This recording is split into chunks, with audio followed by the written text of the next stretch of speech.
Hello, and welcome back. This is episode 22 of the Nola Taoist.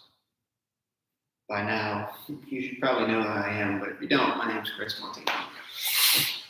Anywho, so of course, in this episode, we have verse 22 of the Tao Te Ching, Real Free Flow, and Tea Time, my favorite, of course.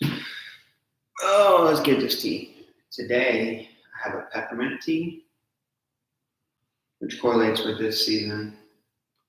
It is fall according to the Taoist calendar, and peppermint is a great herb for the lungs. It's nice and cooling, which is kind of funny because it's a cooling herb, but it's great for your lungs, which is why it's fall time herb. But more of the fall time spices and things are spice, cayenne and paprika and these things, because we tend to get dry. And the spice kind of heats and breaks things up. Spice is really good to stimulate the lungs and push the chi down. So what's great about the spice. But peppermint's great too, and peppermint's actually really great for your digestive system. Upset tummy, take some peppermint. Trouble digestion, take some peppermint. Tea, of course, or real peppermint, but not like candied peppermints with the red and white, which they have a similar effect, but there's a lot of sugar in there. So you also get the bing, bing, bing, bing, bing bouncing off effect of the walls. Actually, funny story, when I was a kid, oftentimes I would get like $5 a week as my allowance for doing the chores around the house. And I would take my allowance money and me and a couple of my friends would go walk down to the little convenience store, the gas station, 10 or 12 blocks away, and I spent almost all my money on peppermints and candy. But they had those little bags that had a little red label with a very thin plastic bag that held the candy, and they had the little red and white peppermint candies, and I would spend a few bucks on that, $1 to $2, and then the rest would be in different little candies. I like the cherry sours; those were good too. Shout out to anybody that grew up on cherry sours. Great candy, and peppermints. Still love peppermints. Just choose when and how to eat them.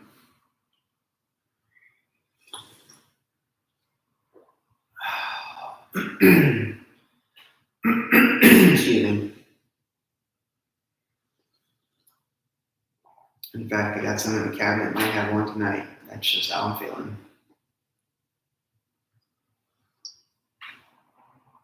Yum.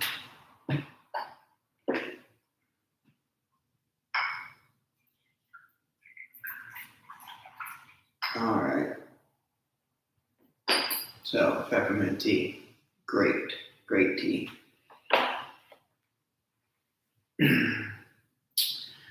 It's the fall time by the Taoist calendar, as I said, and that means the organ of the lungs and the large intestine.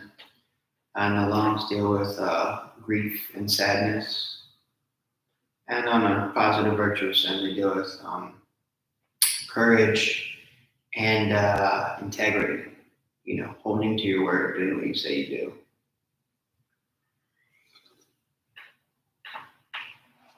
Oh, that's good. That's really good. The fall is kind of the last time to get outside and soak up the sun and even the weather before we enter into winter, as winter time is really a time of hibernation. There's less energy prevalent, and it's the deepest, most yin aspect of yourself. Excuse me. So any flaws or faults or any of these things, they'll be very present, more than likely to you. How you think will be very present to you. That's why the winter time is the best time to practice and work on meditation.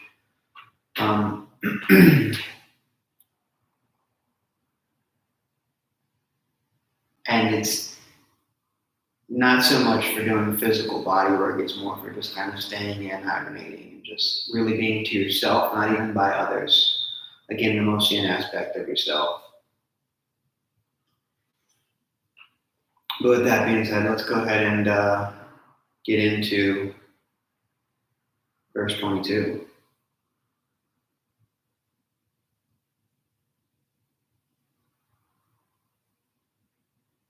All right.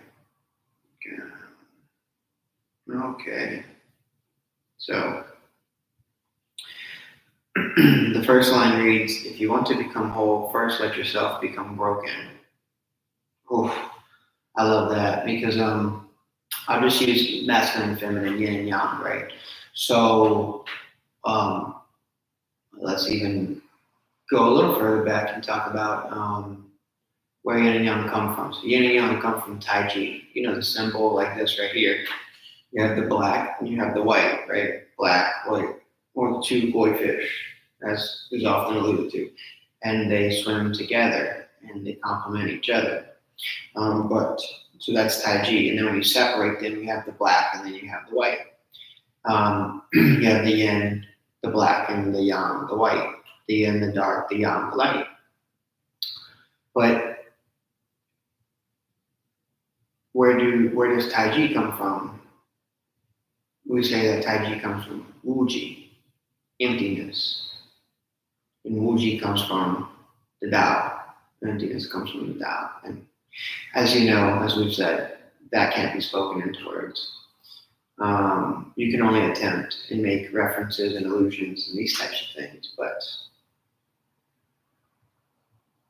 there's a sort of infinite understanding there.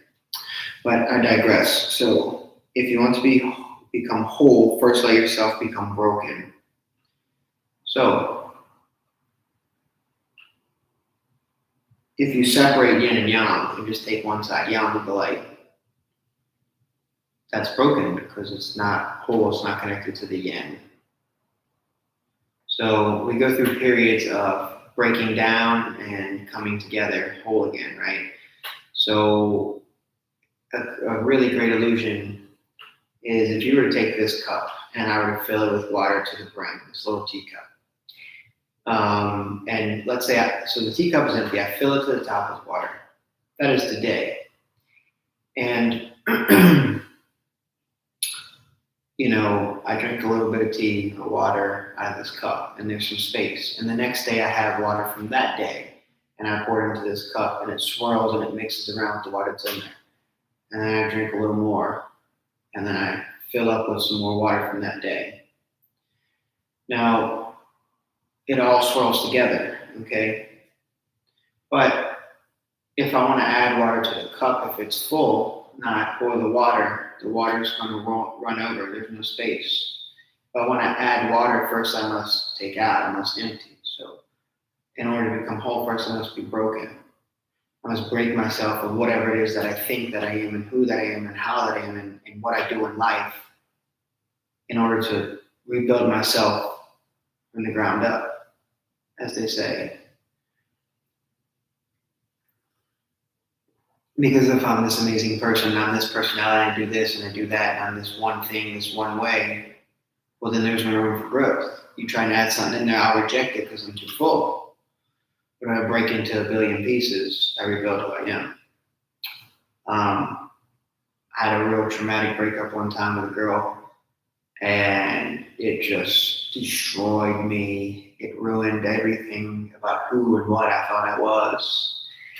And through that process, I built myself up a million times better than I was. A million times better than I was. So it's really that I'm grateful to her for what she did to me and breaking me to pieces, because then I woke up. In fact, we say when someone does something that hurts your feelings or shocks you or, makes you sad or all these things, when someone does something that hurts you, you should actually be thankful to them because that wakes you up. That's how you come to life. That is how, you really understand what is by seeing to the core, by shattering and breaking the pieces. You can see the pieces and how they fit together, or you could add more pieces, or add different pieces in, but still make the pie fit whole. It's all these things that it's not just one set thing. So if you want to become whole, first you must be broken. If you want to become straight, first let yourself become twisted. Oh man, what a great situation. What a great few lines, excuse me. But true, because if you walk the straight and narrow path, then you never know what it means to be bent out of shape. And typically people who always try to walk the straight and narrow line are going to get super bent out of shape. But people who spend a lot of time being crazily bent out of shape, after a while they figure out how to not be so bent out of shape, because they go to the extremes of both ends, and then they figure out how to kind of mediate in the middle. And then they know how to tolerate and deal with both ends of the spectrum, the light and the dark, the yin and the yang, because they fully go into each side. And they often interweave them, right? Like our DNA, the helix, they're often interwoven, and before you get to that like straight line, like this is this or that's that, things are often made up of combination, and they can be separated. If you want to become full, first let yourself become empty. I mean, that's the teacup illusion I made earlier, right? I've been doing martial arts for 18 years now. And anytime that I go to study a new art, what I do is I approach that art, and oftentimes when I go in somewhere, I'm going to have multiple black belts and multiple rankings in Kung Fu and all of this stuff under my belt. But when I go in somewhere, I usually don't come out and lead with that and say, yeah, I got a golden black sash in Kung Fu and a second degree black belt in Aikido Jiu-Jitsu and all of these things. I usually don't do that. I usually walk in and just try to pay attention and learn whatever they're putting out there. And I just do what the instructor tells me to do. I try to walk in with a clean slate and do exactly what they tell me to do. Because if I've chosen to go somewhere and study a new art, I've seen something in the instructor that is a quality that I deem valuable, or a skill that I deem valuable, that I'm looking to grasp and get a bit of a hold of in my life. So whatever they say to do, I'll do it blindly. Maybe I'm ignorant, but that being ignorant, if that's the case, makes me a really good student. Whereas a lot of people would walk in the door and go, that ain't no good because look how he blocks. He says this is a block and that's going to work like this, but that'll never work in a real fight because I've had real fights. And yeah, okay, well, maybe that thing won't, but that doesn't discredit the instructor or the value that he has. There must be some value taught there, which is why you went to him in the first place. But if you lose sight of that value and try and imprint yourself on it, then, well, you're not going to get anything from it anyway. If your cup's so full and you're judging everything, then, well, how can you see what is? So empty the cup first. And go in as a clean, empty cup. Be a clean slate when you walk in the door. If you want to become new, first let yourself become old. Well, that's interesting. What does it mean to be old? Well, for me, it means to have a certain set of patterns. In fact, when I look at people and consider them to be old, it's people who are stuck in their ways, in my opinion. I always say that age is but a number, and that you could be 70 years old and still have a youthful spirit. And the way that you have a youthful spirit is not by being stuck in what you've done for the past 70 years. It's by allowing yourself to be open and new. So by allowing yourself to try new things and learn new things and do new things and have new experiences, that's what it means to be new, to be young. Look at a young kid. You can coerce them into doing things because they don't know any better. They don't know if they like something or they don't like something. They don't know if something's quote unquote good or bad, or they don't even know what you're doing half the time. It takes them some time to figure out what is and what isn't. So a young kid's open and they'll try things, but then by the time they're 35, 40 years old, they're like, I don't like this thing, I've done this, and I don't like it. And I don't like this kind of food, like I don't eat vegetables. But you know what? You can go 30 years and not eat vegetables, and all of a sudden when they decide that you're now concerned about your health, you can have a heart condition, decide, hey, you know what, I'm really concerned about my health, I'm gonna eat vegetables. I'll oftentimes things that I know that I don't like, when I make a new friend or something like that, someone offers me to do something, I'll oftentimes try something that I've already done, but try to approach it with a new, fresh attitude of how my friend would see it. Because perhaps maybe I didn't like it, but I will this time around. And some people might say that's ignorant, but there's always new experiences, and people are made up of experiences, and if they may impart some wisdom on something that you weren't aware of, and that may completely alter the experience for you. I'll just use food for an example. When I was a kid, we were made to eat spinach sometimes as a vegetable with dinner. Now, I hated spinach then, but the way that my mother would entice us to eat the spinach, is that she would boil an egg, and we would get a half-boiled egg, because all the kids like boiled eggs. We get a half-boiled egg to go with our spinach, right? Pardon me.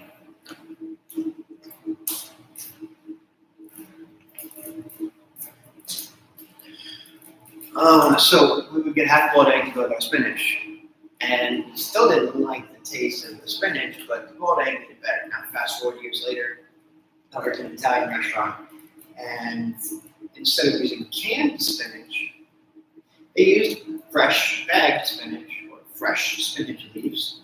They sauteed them down with a bit of olive oil and salt and garlic, and all of a sudden, I really like spinach, and that's one of the main staples that I eat now. It's extremely good for your liver. So, as a kid, we hated spinach, but we ate canned spinach. We didn't know any better. That's what we had as a kid. Mom bought canned spinach. As an adult, I learned better. As a kid, I would never dreamed of eating a beet. I was never introduced to a beet as a child. As I got older, I found out how good beets work for your blood, which led me to eating beets, especially golden beets. Oh, they're like sweet, and if you boil them, you can even boil them and slightly saute them. Delicious, absolutely amazing. Love them, and so good for you. Great for your blood.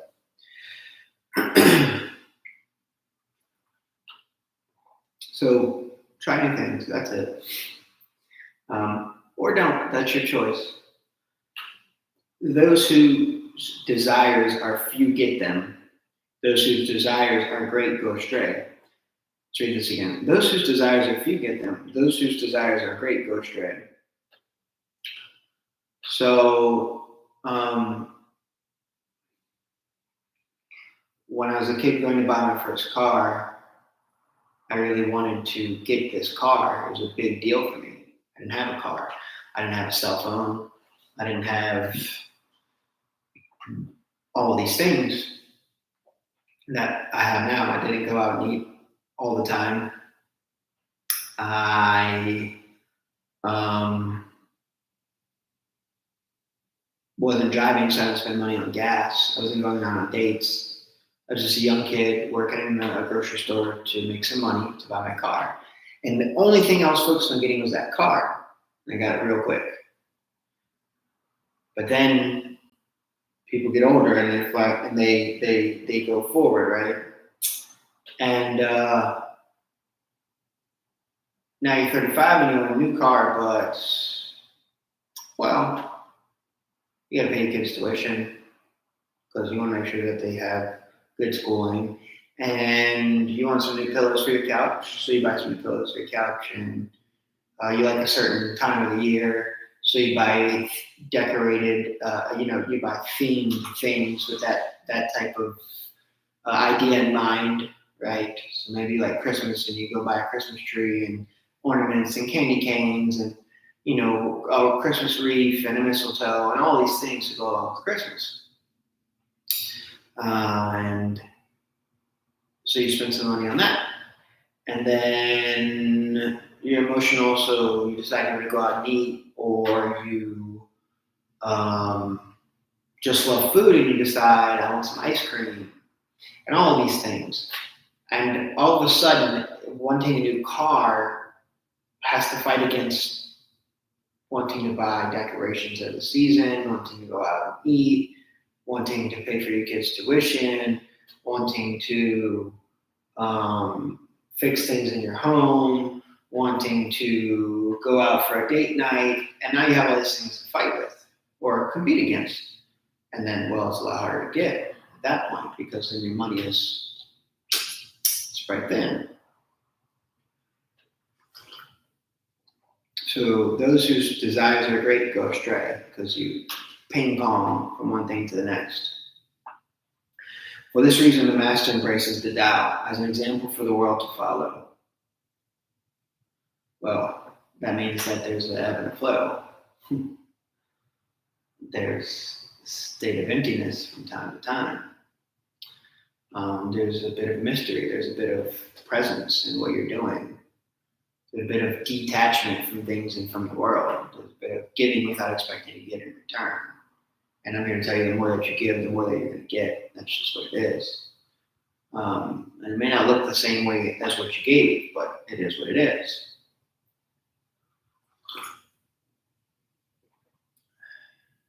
Because she isn't self-centered, people can see the light in her. That's speaking about the Tao being yin and motherly in nature. Because she does not boast of herself, she becomes a shining example.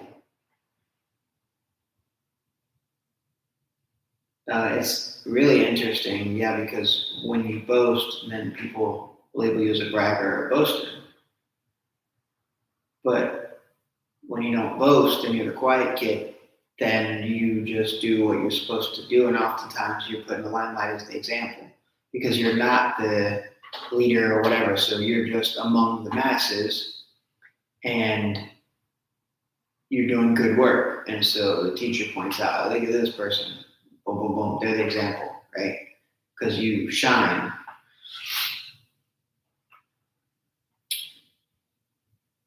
Because she does not glorify herself, she becomes a person of merit.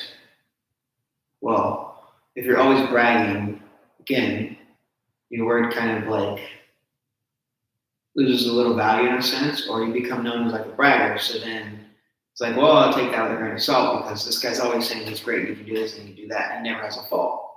But we all have faults and everyone knows that. But if you're always bragging, then, well, who can be that perfect?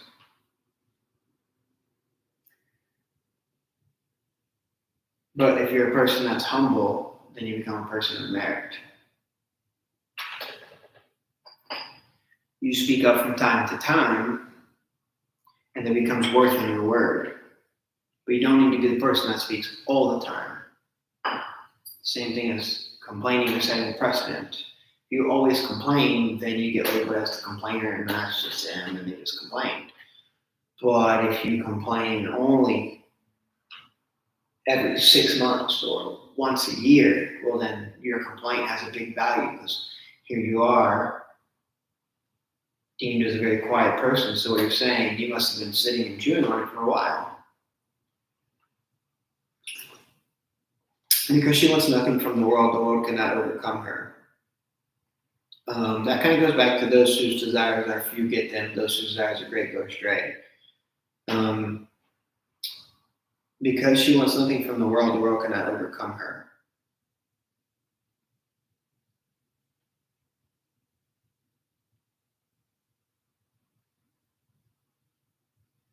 Again, it kind of goes back to the you want this, you want that, you want this, you want that, and then it's like the most fighting against you. You got to work 3 jobs to make the money so you can get this and get that, and da da da da. And then you got to deal with people and put up with their BS and how they treat you and how they treat others, and you got to let them treat you poorly so that you can get the money and do all these things. Well, okay, but then you're taken aback and beaten by the world and traumatized, and then you don't even know who you are, and you lose sight of why you even wanted what you wanted.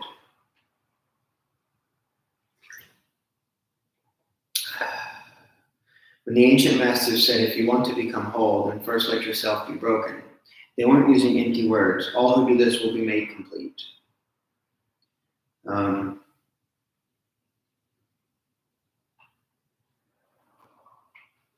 You can learn a lot through new experiences. So even though you're a server in a restaurant, the server who's worked at one restaurant for 10 years can be good and can have a skill set, but the one who's been in casual dining and fine dining and Michelin star restaurants and team service and individual service and tip share and all of these things has a great perspective to pull from, which means that they have dealt with all different types of people and walks of life. And when they're dealing with people in the restaurant, they know how to handle different walks of life. Whereas a person that's only been in fine dining doesn't know how to deal with the person that would normally go to Applebee's, but it's their anniversary and they go out fine dining. Or a party of people who do that for an event that run a clinic on them because you don't know how to deal with them. But once you learn, it's just a thing. And you're very balanced and well-rounded.